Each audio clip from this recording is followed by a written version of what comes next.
Hello again. Recently had a question on Facebook as to what to pack into your hospital bag for a birth. So I went to the supermarket and got all the stuff that was recommended and packed it into a suitcase. As you can see, it's pretty full of stuff, and there's no clothes or baby accessories or anything like that. This is just for mums in the recovery stage. As you also notice, there's a mix of brands and everything else. It's purely to do with whatever I could find in the supermarket. Alright, so starting off, I've got an ice pack.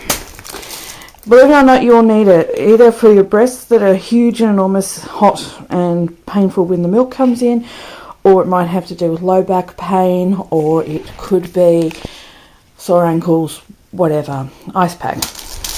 Good place to start. Next I have, in this little baggie, because I ran out of ideas, I have some lip balm, hair ties, hairbrush, hand cream and some pawpaw ointment. The pawpaw ointment is good for nipples when they hurt. Another product is Lazano, but I couldn't find any this morning. Lip balm, believe it or not, your lips get really dry after giving birth and even in labour. Hairbrush, because I always forget mine. Hair ties, because you don't necessarily have the time nor the inclination to style your hair beautifully, so you just tie it in and tie it up. Hand cream, because you're forever washing your hands. Okay, next we have tissues. Always a good idea. Have them on hand. You never know when you need to blow your nose. Okay, the next thing I have is this one. This one actually came as a result of a friend who'd recently given birth and suggested it. Flushable wipes. If you've got perineal tears, or you've had an episiotomy, or you're just feeling a bit tender and sore, wiping is going to hurt. So get some flushable wipes. Doesn't matter what brand, as long as they're soft. Good choice. Speaking of toilets and everything else, we have, also highly recommended and can't get out of the suitcase. I'll get there eventually. Hypoallergenic soft toilet paper. A lot of hospitals have very bland, boring, average, cheap sort of toilet paper. Stuff you buy by the 1,000 rolls. Some have described it as sandpaper, others have been a little bit nastier and called it Jex. Basically, if you can take a few rolls of your own soft stuff, it's going to help, particularly if you're a bit tender and bruised. Okay, notepad and pen. You might want to use it to keep track of when you're feeding, or how many nappies you've changed in a day, or how much sleep you've had.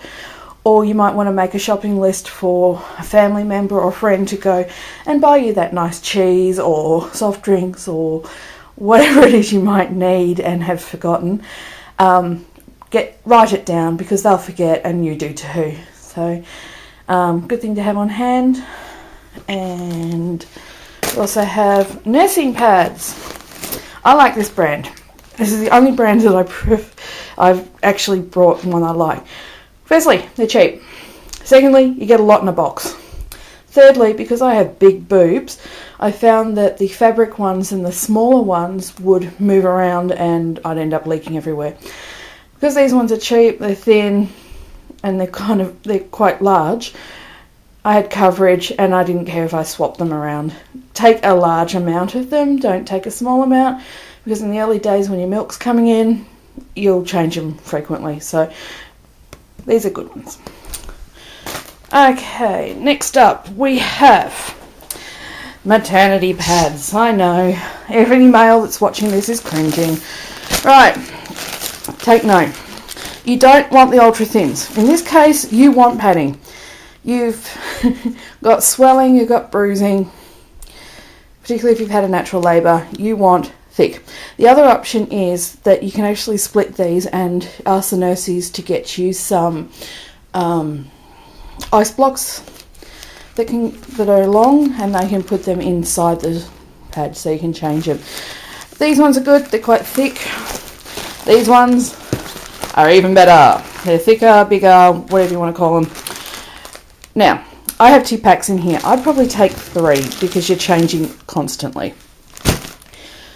Okay, up next we have the usual sorts of stuff that you need to take. We have toothbrush, toothpaste, all those sort of toiletries. Yay. We also have the other toiletries. I like these packs because they come all prepared and I don't have to think about what's actually in them. I know it's in there. Okay. Next bit is a little bit of luxury. Or not, depending on how you look at it.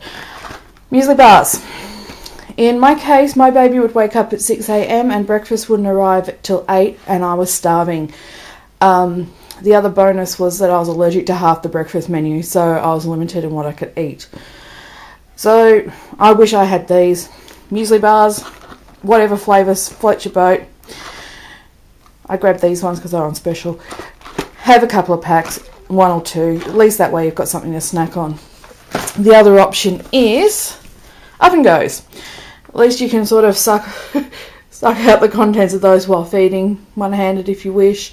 They don't need to be refrigerated. Nice and easy to manage. Oh, okay. Now, last but not least is the luxury. Tea or coffee or hot chocolate or whatever your beverage of choice is. Take some along with you. I couldn't drink coffee and the tea they had was horrible tasting and neither of those particularly appealed to me and I was always thirsty. So in the end I got my husband to go out and buy some hot chocolate or some drinking chocolate so I could go make myself a cuppa. Most hospitals have facilities for making a cup of tea if you want it.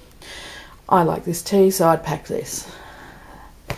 As you can see, fairly big suitcase that it was in and great big pile of stuff when it's not packed in nicely.